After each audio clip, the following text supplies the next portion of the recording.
vamos falar agora da reação do mercado financeiro a toda essa incerteza e indefinição das eleições nos Estados Unidos. No Brasil, movimento muito positivo, o dólar recuou 1,75%, cotação de venda do comercial em R$ 5,66 e a Bolsa de Valores agora sobe 1,79%. E não é só no Brasil, no exterior nós também temos um movimento muito positivo das bolsas de valores em geral, na França alta de 2,44, Reino Unido 1,67, na Ásia as bolsas também subiram, nos Estados Unidos agora o índice Nasdaq avança 4,38%. Quem vai analisar essa situação é o Jefferson Latos, que é sócio proprietário da Latos Consultoria. Jefferson, boa tarde. Oi, Denise, boa tarde. E aí, Jefferson, o mercado torcia antes para Trump, depois para Biden, depois de madrugada torceu para Trump, e agora? Tá difícil, né? Tá difícil. A incerteza impera ainda nessa questão dos Estados Unidos, dessa eleição. Então, a incerteza é muito grande. É interessante que, assim, o mercado financeiro como um todo, independente de quem ganhar, eles estão fazendo continha já, né? E qual é o peso da vitória ou de um Biden ou de um Trump, né?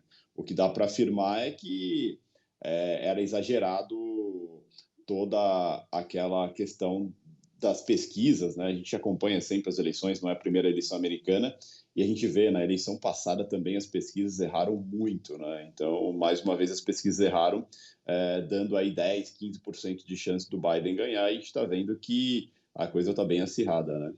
Então, mas, para o mercado hoje tanto faz a vitória de um ou de outro, porque, eu estava brincando com essas oscilações que nós tivemos desde ontem, mas na verdade durante algumas semanas o mercado tinha uma preocupação grande com a vitória de Biden pelas propostas que ele tem em termos de política econômica, né, Trump seria o favorito, só que também se imagina que Biden possa dar mais estímulos à economia, talvez um pacote maior, não é, que é uma coisa que se espera já há bastante tempo. Hoje, qual seria a expectativa, por exemplo, no caso de vitória de Biden?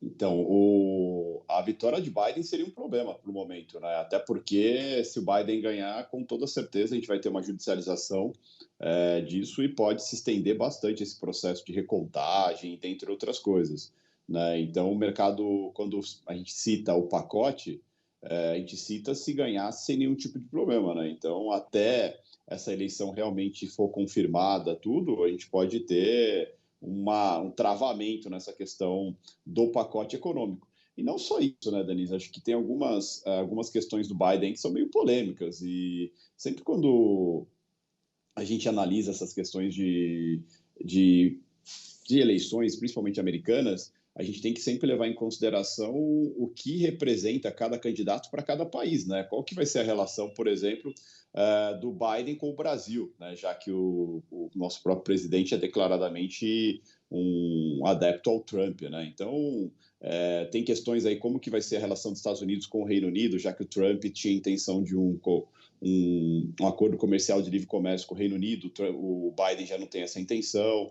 Como que vai ser a relação do Biden com a China, porque o Trump sabemos que pegaria um pouco mais pesado com a China. Então, as incógnitas são grandes, viu, Denise? Então por isso que chama atenção o fato de o mercado manter esse movimento positivo, mesmo com essa tendência agora, pelo menos de momento, de vitória de Biden. Mas olha, o mercado está tão incerto. A gente passou a madrugada toda acompanhando e ainda continua acompanhando tudo. A gente conversa com algumas pessoas dos Estados Unidos e a gente percebe que o mercado ainda não jogou a toalha contra o Trump, viu? Então, um pouco dessa questão, dessa tranquilidade do mercado financeiro pode ser porque ainda acredita que possa ter uma vitória do Trump. Vale lembrar que mesmo o Trump ganhando, também se tem um pacote econômico, né? Ele sabe que isso é necessário para a retomada econômica americana, né? Na verdade, o pacote não saiu nas últimas semanas porque tinha um embate entre Trump e os democratas. Eles não conseguiam chegar a um valor fechado aí desse pacote, vai ser um mega pacote. A gente sabe que há necessidade, inclusive porque a economia dos Estados Unidos também pode sofrer as consequências de uma segunda onda do coronavírus. Aliás, uma das preocupações com relação a Biden, do ponto de vista econômico, é que ele acabe fechando também algumas atividades, como está acontecendo na Europa, não é? Não, exatamente. Tem uma preocupação, né? Ele fala muito dessa coisa que é necessário fechar, mas uma coisa que a gente estava conversando hoje é que o coronavírus, ou ele vira o culpado ou ele é esquecido, né? Então, no momento, a gente só se fala na eleição americana, se esquece como tá os casos de coronavírus na Europa, tudo. Assim que passar a eleição, volta à tona. Mas é uma preocupação, é uma grande preocupação. E se a gente fazer a conta, Denise, é, em março, quando fechou a Europa, os Estados Unidos fechou 3 semanas depois. Né? E semana que vem vence essas 3 semanas desde que anunciou novamente um fechamento na Europa, né? Na França. Então, existe uma preocupação de novamente os casos aumentarem muito nos Estados Unidos, o sistema de saúde começar a ficar pesado e correr o risco aí de um fechamento, mesmo que parcial, nos Estados Unidos e em alguns estados. Né? É, depende do ritmo mesmo, né. Na Europa eles também não queriam, a gente viu o Boris Johnson no final de semana dando todas as justificativas possíveis para não provocar uma reação contrária da população ao novo lockdown, não é, que começa a valer inclusive nesta quinta-feira, não é, e assim como outros países, houve manifestações na Itália contra, manifestações também na França, mas eles estão vivendo uma realidade difícil, que uma segunda onda, que pode vir talvez com a mesma intensidade da primeira, dada a aceleração que houve. Não chegou nesse nível, mas o que eles estão tentando evitar é exatamente isso, né. Não, exatamente. Vale lembrar que o lockdown e questões de quarentena é justamente para não sobrecarregar o sistema de saúde, né? E vale lembrar que a Europa tá frio lá, né? Tá inverno. Muita gente fala, ah, olha, o Brasil não está dando tanta importância. A gente tem uma sorte gigantesca que aqui está muito quente e o vírus não prolifera tanto no calor, né? Pelo menos é o que se percebe aí, até porque o número de casos não aumenta, o número de mortes vem reduzindo, a lotação de hospitais aqui vem reduzindo também.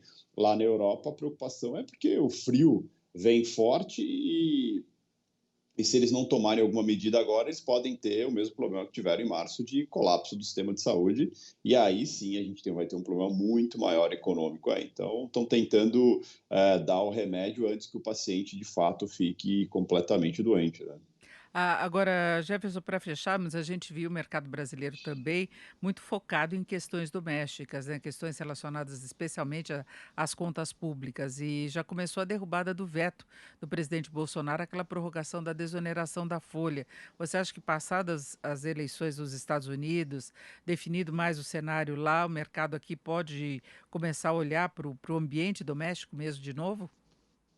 Ah, com toda certeza, Denise, com toda certeza.